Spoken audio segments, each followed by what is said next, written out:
ఆంధ్రప్రదేశ్‌లో సినిమాలు, ప్రభుత్వం 2 కలిసే అడుగులేస్తూ ఉన్నట్లున్నాయి సీరియస్‌లీ. ఎంత జనసేన అధ్యక్షులు, ఉప ముఖ్యమంత్రి గారు సినిమా హీరో అయినంత మాత్రాన తన సినిమా కార్యకలాపాలకంతా ప్రభుత్వాన్ని ఉపయోగించుకుంటూ ఉన్నారు. బేసిక్‌గా ఆయనే సినిమా షూటింగ్‌లకు పోవడం కరెక్ట్ కాదు ప్రభుత్వంలో ఉన్నప్పుడు. ఎంతైనా ప్రజాధనం అయితే దుర్వినియోగం అయితది కదా!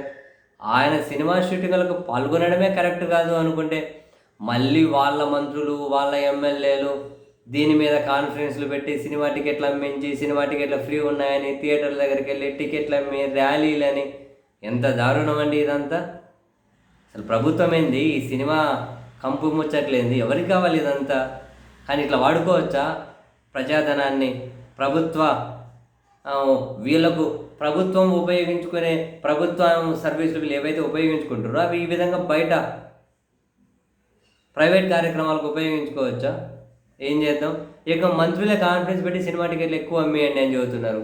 ఏమన్నంటే మళ్ళీ ఓపెన్‌గానే అంటున్నారు నాదెండ్ల మనోహర్ గారు. అవును, మా అధ్యక్షుల వారి సినిమా ప్రమోట్ చేసుకుంటే మేము చేసుకుంటే మీకేంది అని. మీరు మినిస్టర్లయా? కానీ మీరు కాన్ఫరెన్స్‌లు ఏంది స్వామి?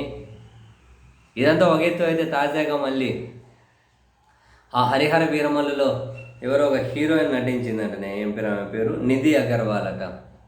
ఆమె విజయవాడలో ఒక ప్రైవేట్ కార్యక్రమానికి దర్జాగా ప్రభుత్వ వాహనం వేసుకొని పోయారు. ఎవరు దాన్ని సమకూర్చింది? ఎంత 'హరిహర వీరమల్లు' సినిమాలో హీరోయిన్ అయితే మాత్రం ప్రభుత్వ వాహనాలు వేసుకొని దర్జాగా ప్రైవేట్ కార్యక్రమాలకు ఒక హీరోయిన్ ఎందుకు తిరుగుతుంది? నెట్టింట తీవ్ర ట్రోలింగ్ జరుగుతుంది. ఆమెకు ప్రభుత్వం వెహికల్ ఎవరు ఇచ్చారు ప్రైవేట్ కార్యక్రమం ఒక హీరోయిన్కి? ఆమె దర్జాగా తిరుగుతుంది మాస్టరు.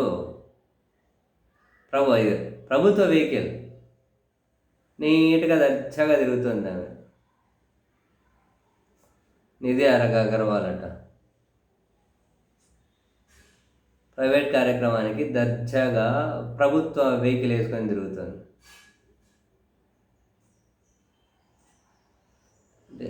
ఏం చేస్తాం ఇంకా? గవర్నమెంట్ వెహికల్ వేసుకొని తిరుగుతూ ఉన్నారు. ఈ వీడియో ఫుల్ చక్కర్లు కొడుతూ ఉంది. తీవ్ర విమర్శలు ఎదుర్కొంటూ ఉన్నారు. ఏం చేద్దాం?